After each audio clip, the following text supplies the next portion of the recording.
I've never seen an angel, but I will tell you a story from my family's history. My grandfather died 4 times, officially. No, all kidding aside, not a joke, true. First time he died, he had a heart attack in his apartment in New York City on the Lower East Side.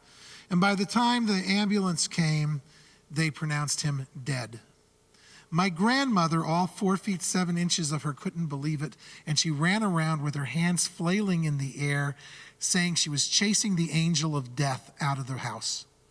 And then she ran into the kitchen, opened the refrigerator, took out a spritz bottle of seltzer, went back to my grandfather, and spritzed him in the face.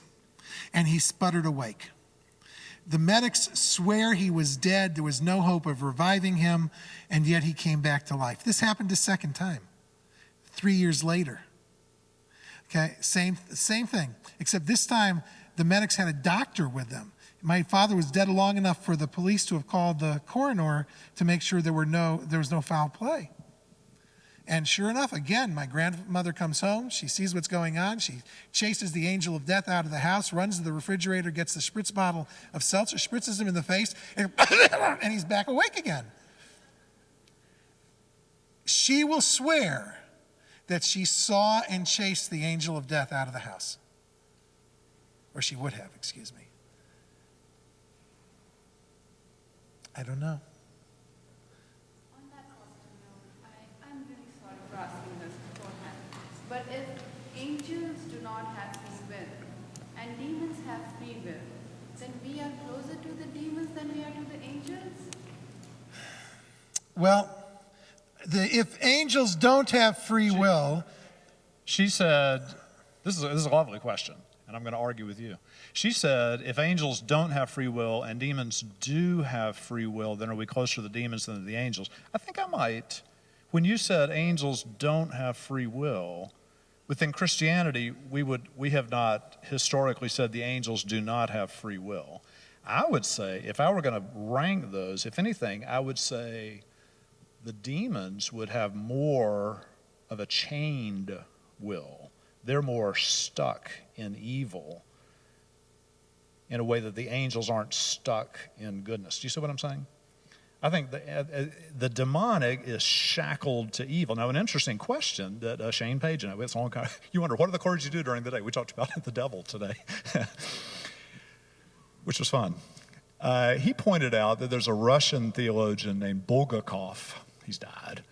And Bulgakov made this argument that got him accused of being a heretic within the church, that even the devil can be saved. Now, this troubled everyone. But actually, theologically, this is not problematical at all, is it? Because if God made everything, God loves everything, God's redemptive plan is for everything, what would you choose to exclude from that as being beyond the possibility of God saving? If it's God can save anyone, anything. It's an interesting argument, but he got a lot of ruckus over that. You talk about that. Well, I'm not sure I said that demons have free will. Okay, demons go about wreaking havoc. That's what they do. I've never come across any story of the demon doing good. But I'd like to go back to the question I asked before, because this you're touching right here on it. That is, why would religion create demons and angels? In Judaism, these real stories of angels we know enter our history around the Babylonian exile and the meeting of a dualistic vision of gods of good and evil. We also know that they become popular during the Greco-Roman period, where all the gods of Hellenistic society represent entities that are foreign to Jewish tradition. So, angels become important because God sends them to protect. Demons are important because God sends them to take away. Reality is, we have looked at demons and even angels in many ways as ways to take responsibility off our shoulders. And I never fully understood this until in my first congregation, I had an older teenage boy who was brought to me by his parents, and he was in trouble with the law. He got a girl drunk. He did things he shouldn't have done with her. He hurt her desperately. She went to the hospital for a good long time. And when he was asked why he did it, he said, the quote I never thought I would hear from a Jewish person, "The devil made me do it." Flip Wilson. Like Flip Wilson, absolutely. Well, that's very nice. That's very good. Jews look at the relationship between good and evil a little bit differently.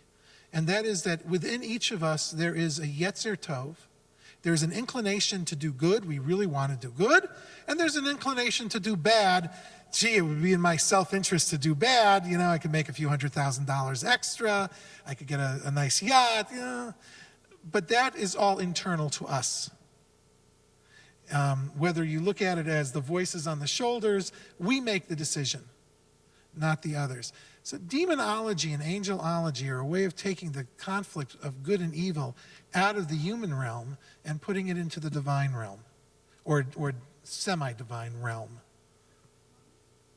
I'm not sure the people who wrote the angelology and demonology believed it was symbolic. I think they really believed in it, and it was a very nice way to explain why human beings were doing evil to each other. I would love to say Adolf Hitler was possessed by something other than his own hatred. But see, I would flip what he just said. He's saying that we have free will, and that explains all that goes on. And then angels and demons are invoked to take some of that responsibility off of us. I would say the opposite of that. I would say there is an ongoing battle in the universe between good and evil, and we get swept up into it. My free will, I find, is severely hampered. On some simple things, I'm pretty good. Do I get my driver's license renewed in time? Yes, it's a hassle, but I freely go and get that done. But on some other things, my free will is totally lame and unable. Paul says this in Romans chapter 7, the good that I wish to do, I am unable to do. And part of our understanding within Christianity is being able to get to that point of realizing I can't achieve what I need to get done for myself. I need the grace and I need the mercy of God. And actually we find this within relationships, I think. Sometimes when relationships are broken, we can fix them to a degree, but people I keep talking to recently come to a point in a relationship where there's a brokenness beyond what they know how to repair. Do you just tolerate it, or do you count on some power higher than yourself to do the healing that you are incapable of? So I think it's important. I see us more as we get swept up into good and evil that's beyond us. And I would not completely disagree with you, except that I would say that the power of healing comes from God and gives us the strength to continue the healing process within ourselves. It's our faith that helps us overcome the pains that the evil within us causes. There's a gentleman there and a gentleman here who have had their hands up for a long time. I like what you said about being within us, and I like what you said about being all around us. I think it's both, because whatever's inside of us, good or bad, we're going to impose that on other people. So now it's outside of us. We're putting forth that energy. But it could be a bit of both, because I feel like we try to argue all the time about, not that you're arguing, we try to figure out, hey, is it this or is it that? I think it's a combination of both. We maybe just not aware enough of what's going on. I mean, I think we both have said that it is both. I wasn't at all denying that we have free will, but I'm saying in our free actions there is something, in fact, that we experience as being overwhelming and beyond us. Dr. Howell, can you give an example of that, where we point on that we lose our control and ability? Now, you and I argued about this at that breakfast group a couple weeks ago, didn't we? I remember that, yes. Kidding. Oh, gosh. Well, I don't want to divulge deeply personal things. Simple things like Let's say I preach a really snappy sermon and you walk out and you say, I am not going to be materialistic any longer. You won't make it till 2 o'clock. It's the air that we breathe in our culture, right? You can say, I won't let the words of critics hurt me, but they do. Yeah. I see people who are addicted to all kinds of things, whether it's things that they're able to get on the internet that they couldn't get years ago, whether it is alcohol, whether it's eating too much, whether it's gossip, whatever it is. People have very good intentions, but their freedom gets undone because of urges and such inside them that they're unable. I talk to people all the time that this is why they wind up in such desperate straits. If it was just say no, we wouldn't have many problems in our world. Yes. In Galatians, Paul talks about live by the Spirit and the flesh are opposing. Is there a separation or correlation between angels and demons to the sinful nature or living by the Spirit?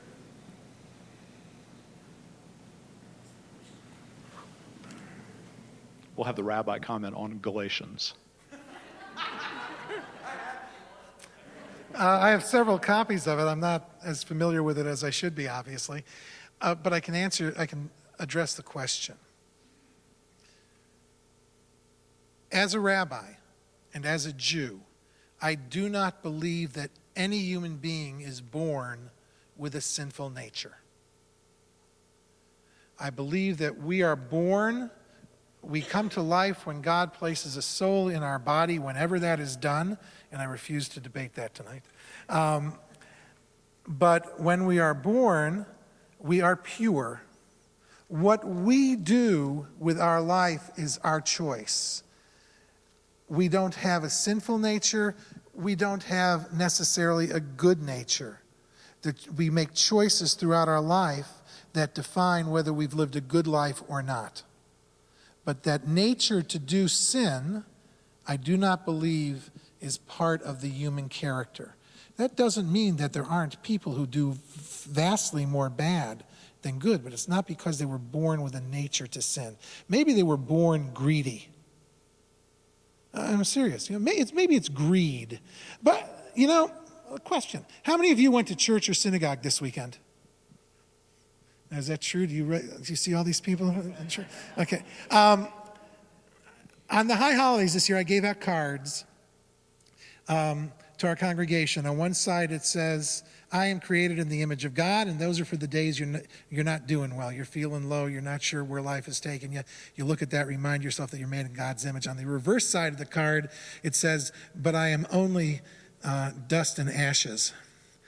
On those days when you're feeling really good about yourself, remember that you're no more than dust and ashes. That's where we were created from. And the example I gave was this. There's always this temptation. When I wake up on Saturday or Sunday morning, do I go to synagogue? Do I go to church? Well, I could sleep in. I'm really tired. I'm going to the game later in the day. So, I don't want to have to go to church and get redressed. It's much easier to just stay home, then go to the game and come back, etc. We know what the bad in that is, right?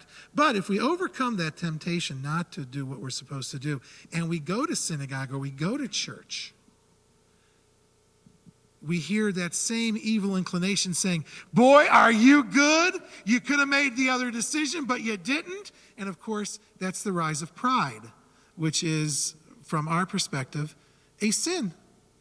We're not supposed to be so prideful of what we do. We do what we do because we're supposed to do it, or because we shouldn't do it and we knew we shouldn't have done it, but we did it anyway. No, not because of a demon.